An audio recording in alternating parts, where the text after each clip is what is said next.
Hey guys, what's up? My name is Lenard and welcome back again here on my YouTube channel. What is up guys? My name is Lenard and welcome back to another video here on my YouTube channel. So for today's video guys, we're gonna be looking at on 5 different streetwear outfit ideas for men. But before we get into the video guys, please make sure to hit the subscribe down below and go check out my Instagram account para updated kayo kapag wala ako dito. So first item to our outfit number 1 is this beige t-shirt. Ayan, makikita nyo yan. And i-prepare ko siya sa isang jeans. This one is from Boardwalk, okay? Ayan, makikita nyo. So sa footwear naman guys, we're gonna be using a pair of Balenciaga SSS. Ito siya. So the socks that I'm going to use is this socks.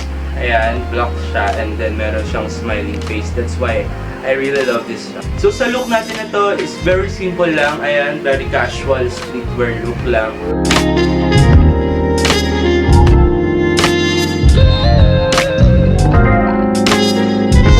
So for outfit number 2 guys, we have a jeans again, ayan. But this jeans naman is from Bench at ang pinagkaiba niya is this one is cutted from here. So within siya guys. Since ang streetwear is a casual clothing, so ang i-prepare natin dito is white t-shirt lang, very simple lang. And there's nothing special with this t-shirt ha. Because nabili ko lang siya sa Tiangge, but yeah, there is something good about it. So with that outfit guys, we aimed the, you know, the what do you call it ba? The old school fashion style, like the skater look, mga ganon. So sa footwear natin guys, we're going to use a pair of Converse Chuck Taylor high top in color black with this socks, ayan.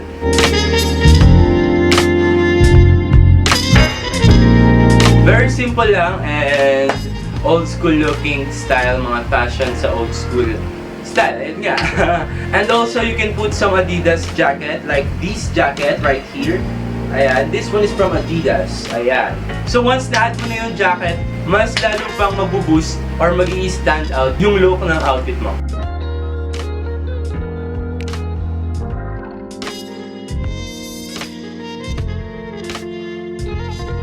So for our third outfit guys, we're gonna be using some shorts. Wait, babalik na rin ko lang. So for our next outfit guys, we're gonna be using a shorts. Ayan, makikita nyo. So this one is from Alfar Polo. Ayan. Ayan, nakalagay siya dyan, somewhere there. Ayan, so ayun, galing siyang Alfar Polo. And also, pwede natin siyang itupi ng pag-ganon. Basta pag-ganon, pwede natin siyang itupi ng pag-ganon. So on the top of it, we're going to use a Nike simple t-shirt. Ayan. Ayan siya guys. So this one is binigay lang sa akin. Ayan. And also sa outfit na to guys, we aim the old school style, the skater look, mga ganong look. So ang gagamitin nating shoes is yung Converse Chuck Taylor pa rin. Ayan, na high top. And also the socks earlier that we use in the outfit number 2.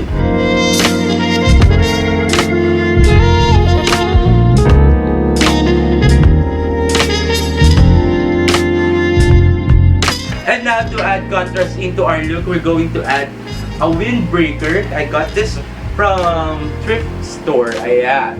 So maganda tong color ng windbreaker guys to add contrast into our outfit or look. Kasi yung outfit natin is more on color gray and then pag pinasok na natin tong ganitong color ng windbreaker is mas lalo pang mag-e-enhance yung look or mag-e-enhance yung diba? Yung ganon.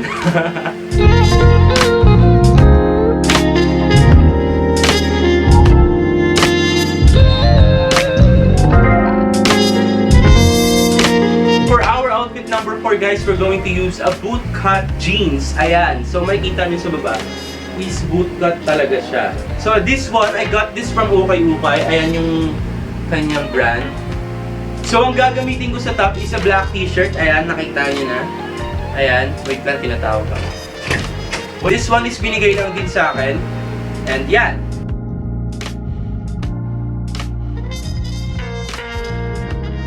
So since yung ating bootcut jeans is color beige, we're going to wear a footwear na color beige din, di ba? So ano yon?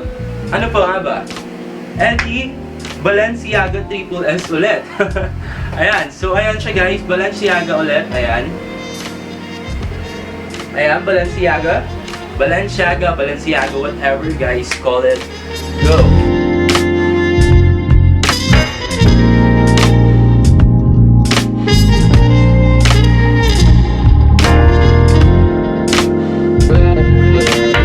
And also we can put a sling bag to boost or enhance the look. Ayan. And this one, I got this from Bolo Makeup. Ayan, very cute lang. Ayan.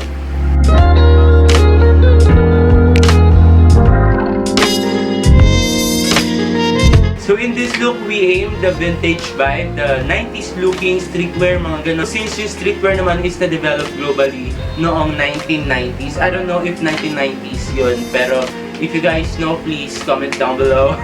So by the way guys, anyway, kung nahalata nyo is itong part ng bangak. Yung part ng panga ko is, ayan, namamaga siya guys. Please excuse yung bagang ko, I mean, panga. Namamaga kasi siya kasi yung ngipin ko nga, I mean gums, is namamaga. So yun lang, share ko lang. So for our final look, very simple lang siya guys because it's a pair of a ripped jeans and a black, I mean dark blue long tee, ganon, diba? So ayan. And to color match our look, we're going to use a white sneakers from Nike. Please excuse the dirtiness of my shoes kasi hindi ko pa siya nalilinisan. Mahabang panahon na rin ang lumipas. Simula nung nalinisan siya. Ayun.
Nakakuha kayo ng mga ideas, tips, mga ganon. And I hope na nag-enjoy kayo guys at sana may natutunan kayo. So, ayun na yun. So, if you guys want more of these kind of videos, please leave a big thumbs up and hit the subscribe down below because it means a lot to me when you guys do that. So, ayun. Thank you so much guys for watching. I hope you guys enjoy and see you next time. Dalawa talaga yun. See you next time.